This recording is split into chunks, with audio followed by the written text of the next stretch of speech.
Hey, welcome to Questions Just Ask. It's hard to believe that it is July. Half the year is over. Wow, it's hard to believe. But hey, we're glad you're here with us, even though we're into the hot months here in the low country. And we're going to be celebrating the birth of our nation here in just a few days. And hope for the community is just so excited because we have certified our first class of mentors and chaplains. And we're just so excited to get them out there active. If for some reason you might be interested in being a chaplain, a community chaplain in your neighborhood, or a single parent mentor, go to the website, hopelowcountry.org. Check it out and get a hold of me. I'm John at hopelowcountry.org. To sign up and to maybe ask more questions. Be glad to meet with you, talk with you, kind of interview you in the process. But hey, if that interests you, let me know. Hey, but what we're here today is to answer your questions. And today comes a question that I have no idea where it came from, but it's a very interesting question. Here's the question. Is the book of Enoch part of the Bible? Now, Enoch was a figure from the book of Genesis. He was the seventh generation removed from Adam and Eve. And he lived 365 years. And then this is all the scriptures say in Genesis 5. It says he walked with God and he was no more, for God took him. For the inference here, the interpretation is that he literally walked off into heaven, that he was a godly man. He walked with God on a regular basis. Now, I don't know the details. That's all we know. And Enoch actually is the subject of many Jewish and Christian traditions. He's considered the author of the book of Enoch. Actually, there's three books that are called extra biblical books that are equated to Enoch. There's one Enoch, two Enoch, and three Enoch. And Enoch is referenced in the Gospel of Luke, the Epistle of Hebrews, and mainly in the Epistle of Jude. When Jude was talking about false teachers, he actually quotes a reference from a book of Jude. So Enoch is a book of Enoch.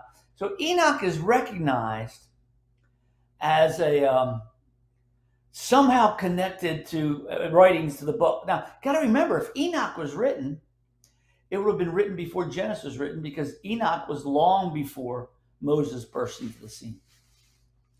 So it's kind of interesting to see. So the question is it part of the Bible? Now, no, it's not. To answer you simply, you said, why not? Well, that raises a good question. The Ethiopian Orthodox Church recognized the book of Enoch as scripture many moons ago, but the book was never really referred to by Jesus or any of the Old New Testament writers as scripture. And his book is not included in the New Testament by the apostles. It's commonly understood that this would have been a book content of the Old Testament. But the New Testament clearly tells us that the apostles were identifying scripture as it was being written. The New Testament books were being distributed by the apostles to the various churches to be read. By the time the apostles died, the New Testament had to be written and its books were known. So it never was included in the New Testament. It would have been included in the Old Testament, but the Jewish scholars, other than the Ethiopian Orthodox Church, never recognized it as God-breathed. There has to be a consistency. And I know what your next question is, and I'm not going to answer it today. I'll have to reserve this for a later date. Is what were the tests of Scripture to be included in the canon? That's a good question. It was never said to me. I'm going to answer my own question later on. So it was never recognized as Scripture. There's plenty of extra biblical writings in that day. Like there's all sorts of books written. Some of them are what we call Gnostic Gospels. And they have to test the time. Mainly, is this consistent with those books of the Bible that we consider the canon, the Bible? And the scholars, the people who study this, especially, I highly respect Jewish scholars because they've been studying the Bible a lot longer than we have. Never accepted it as being God-breathed, ordained by God to be given out to all the masses. So it's considered extra biblical book, not to be included in the scriptures. Hope that answers your question. I will answer. I'm going to wait till August because I had planned out July. I'm going to wait till August to answer your questions about what is the test of Scripture to be books to be included in the canon. I think that's a valid question that needs to be answered. So I'll answer that the first week of August. You got to wait a month to get that.